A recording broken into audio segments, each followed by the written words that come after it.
আজকে যে ভিডিওটা আপনারা দেখছেন এই ভিডিওটা হচ্ছে মধ্যমগ্রাম চৌমাথায় যে ঝুলন পূর্ণিমা উপলক্ষে কিছুদিনের জন্য মেলা বসেছিল সেই মেলাটি।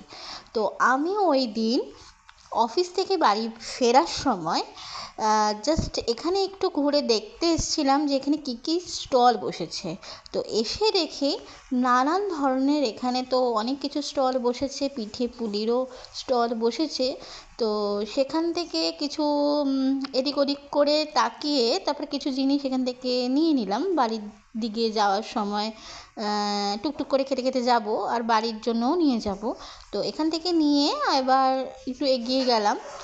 সামনেই রয়েছে কাপলেট, যেটা মধ্যবিত্তদের আমাদের মেলাতে আসলেই আগে চোখে পড়ে। সেখান থেকে কিছু নেওয়ার, কিন্তু আমি কিছু নিইনি, বাট দেখলাম এদিক ওদিক করে সব কিছুই দেখছি, কেননা আমি তো এখানে জাস্ট দেখতে এসেছিলাম, কিনতে নয়। সেরকম প্রস্তুতি তো নিয়ে আসেনি, জাস্ট একটু দেখতে তো আর পয়সা লাগে না, ফ্রি।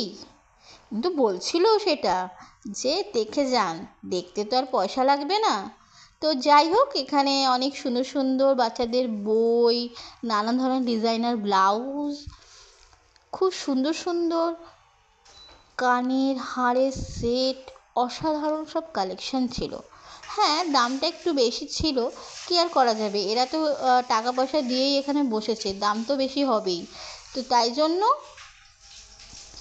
ওটা অ্যাডজাস্ট করাই যায়। কালেকশন যে ভালো, তো ভালোই লাগলো। নানান ধরনের কালেকশানগুলো দেখে মনটাও ভরে গেল। তো এখান থেকে দেখে ঠেকে একটু এক পা দুটো পা যখন এগোচ্ছি, তখন দেখলাম এখানে শ্রীকৃষ্ণের নানান ধরনের এই যে রূপ তুলে ধরেছে। অপূর্ব সব রূপ, শিল্পীর হাতের কাজ অসাধারণ। রাধাকৃষ্ণকে অসাধারণ লাগছে। এখানে কৃষ্ণের নানান রূপ এনারা তুলে ধরেছেন, মানে মানে ছবির মতন লাগছে দেখতে। ছোটোবেলায় যখন সাদা কালো টিভিতে কৃষ্ণ দেখতাম, সেই ছবিটা কিছুক্ষণের জন্য একটু চোখের সামনে ভাসছিল, খুব ভালো লাগছিল। অনেক দিন পর এরকম কিছু মূর্তি দেখলাম, ছোটোবেলার কিছু কথা মনে পড়ে গেল। যারা মধ্যমগ্রাম চৌমাথাতে মেলা দেখতে এসেছেন, আশা করি তারা দেখেছেন এবং জানেন যে প্রত্যেক বছরই এখানে হয়। তো আমিও সেরকম এখানে চলে এসেছিলাম সেই দিন একটু টুক করে দেখার জন্য। কিন্তু এখানে এসে দেখে মনটা সত্যিই ভরে গেল।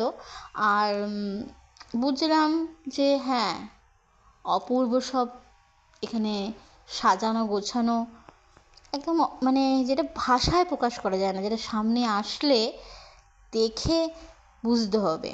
তাই ছোট্ট একটা ভিডিও আপনাদের সামনে তুলে ধরেছি।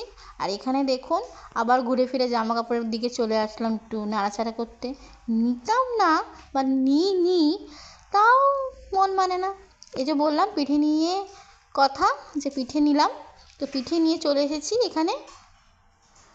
ভাপা পিঠে, ভাজা পিঠে আর পাটিসাপটা। কী ভাবছেন এগুলো সব আমি একা খেয়েছি? একদমই না।